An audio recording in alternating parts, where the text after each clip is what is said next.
Hi అండి, welcome to Jyothish kitchen. ఈరోజు మన కిచెన్లో అరటిపువ్వు ఫ్రై అండి. అయితే అరటిపువ్వు ఫ్రై మసాలా వేయకుండా చేయొచ్చా అని అడిగారు. అందువల్ల మసాలా లేకుండా ఏ విధంగా చేయాలో ప్రాసెస్ చూద్దాం ఇప్పుడు. ఇదిగోండి, అరటిపువ్వు ఫ్రై కోసం మనం స్టవ్ ఆన్ చేసి కడాయి పెట్టానండి. స్టవ్ ఆన్ చేసి కడాయి పెట్టి ఇదిగో 1.5 స్పూను ఆయిల్ వేసాను నేను. దీనికోసం నేను తీసుకున్న పోపులు శనగపప్పు అండి, పచ్చి శనగపప్పు, వెల్లుల్లి, జీలకర్ర, ఆవాలు. నేను ముందు శనగపప్పు వేసేస్తున్నాను.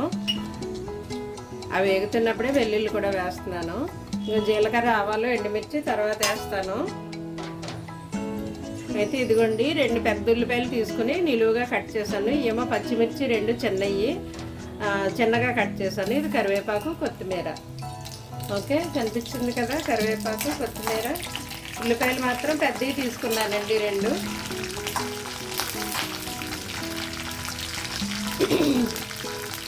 ఇదిగోండి, పప్పులు ఎగిపోయాయి కాబట్టి నేను జీలకర్ర, ఆవాలు, ఎండుమిర్చి చేశాను.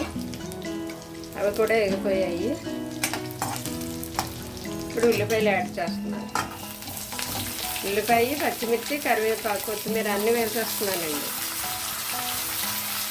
ఓకే, ఇది కొంచెం వేగిన తర్వాత ఇదిగోండి, అరటి పువ్వు అది క్లీన్ చేయడం చూపించమన్నారు, ఎలా బాగు చేయాలను. నేను నెక్స్ట్ వీడియోలో చేస్తానండి. అడిగారు ఎలా చేసుకోవాలనేసి. ఇప్పుడు టైం లేదు, నేను అర్జెంటుగా చేసేసాను. అది ఎలా క్లీన్ చేయాలో నెక్స్ట్ వీడియోలో చూపిస్తానండి.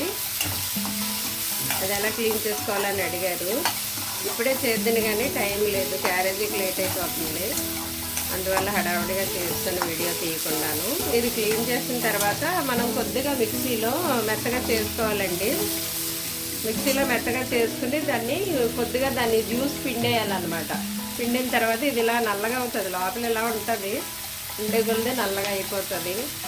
నిలవయ్యే కొలిదిని కూర కూడా నల్లగా ఉంటుంది, కాకపోతే టేస్ట్ బాగుంటుంది. ఇదిగోండి, ఆనియన్ కొద్దిగా వేగాయి కదా, మనం ఉప్పు, కారం యాడ్ చేద్దాం ఇప్పుడు. నేను ముందుగా పసుపు వేస్తున్నానండి. కొద్దిగా పసుపు, 1 పావు స్పూన్ అలా వేసాను.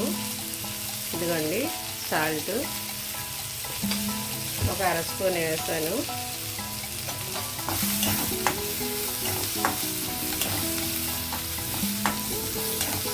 ఇప్పుడు అరటిపువ్వు యాడ్ చేసేస్తానండి. కొద్దిగా కారం వేసేసి అరటిపువ్వు యాడ్ చేస్తాను. పచ్చిమిర్చి వేసాను కాబట్టి 1 అర స్పూన్ వేసానండి. కారము ఎక్కువ వేయలేదు. పచ్చిమిర్చి వేసాను.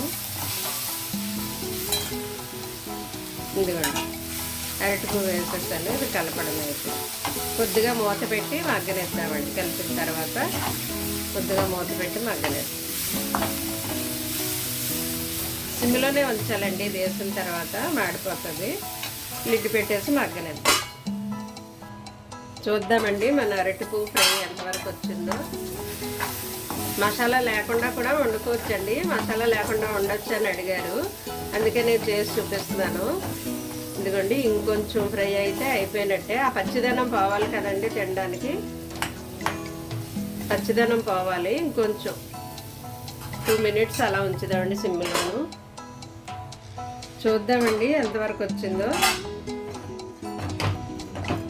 అయిపోయిందండి, దగ్గర పడింది, అంటే ఫ్రై అయినట్టు తెలుస్తుంది. నేను ఇందులో మసాలా వేయట్లేదు కానీ జీరా ధనియా పౌడర్ వేస్తున్నానండి. 1 అర స్పూనే వేస్తున్నాను. బాగుంటుంది, ఫ్లేవరు టేస్ట్ బాగుంటుంది. తర్వాత ఇదిగో కొత్తిమీర వేస్తున్నాను ఫైనల్గా. ఓకే, అంతే అండి, అయిపోయింది. దీన్ని డిష్ అవుట్ చేయడమే ఇంకా మనం.